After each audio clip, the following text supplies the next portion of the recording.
बोलो शंकर भगवान की।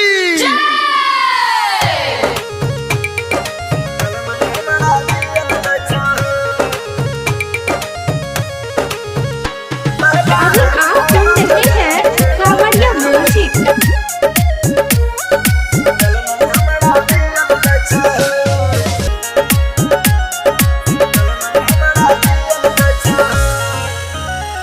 सुन भोला भंडारी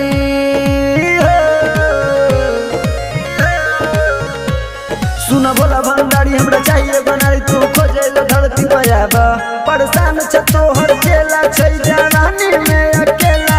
सुन भोला भंडारी हमरा चाहिए बनारी तू खोजे लो धरती पयाबा परेशान छ तोहर चेला छै जवानी में अकेला। बाबा कोनो जगाड़ लगावा सिंगल नहीं हमरा दियल जाय छो। बाबा कोनो जगाड़ लगावा सिंगल नहीं हमरा दियल जाय छो।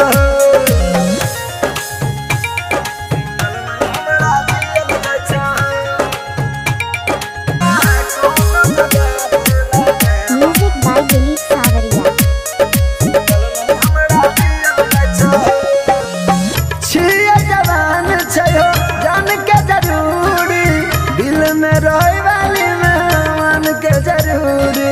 बाबा सुनो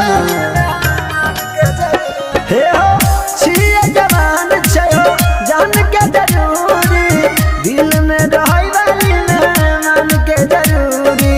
छिकै छोट मोट नहीं सामान के जरूरी तू हो जनै छो न जवान के जरूरी। टाइम लेला 5 दिन लेकिन चाहिए हो हसीन न तो भेजा ऊपर से बना के लगतै कितनो दिन। टाइम लेला 5 दिन लेकिन चाहिए हो हसीन न तो भेजा ऊपर से बना के लगतै कितनो दिन। ओ बाबा कोनो जगाड़ लगावा सिंगल नहीं हमरा दियल जाय छो।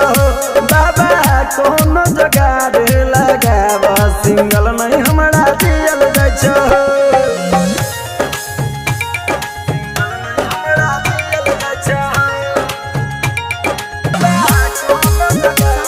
Recording studio Hajipur.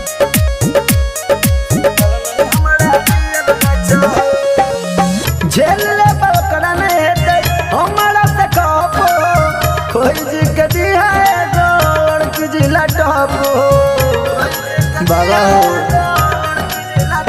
हो झेले बकरा नहीं हेतै हमरा से कहो खोज के दिया गोड़ की जिला टॉप होठ डहे करे जना डहल पोप करते जे हमरा से निक निक गप बन के रहबा तोहर शांत बात सुन ला तुरंत है छै बड़ी मुश्किल जहिया मिलते हेतै आनंद। बन के रहबा तोहर शांत बात सुन ला तुरंत है छै बड़ी मुश्किल जहिया मिलते हेतै आनंद। ओ बाबा कोनो जगाड़ लगावा सिंगल नहीं हमरा दियल जाय छो। बाबा कोनो जगाड़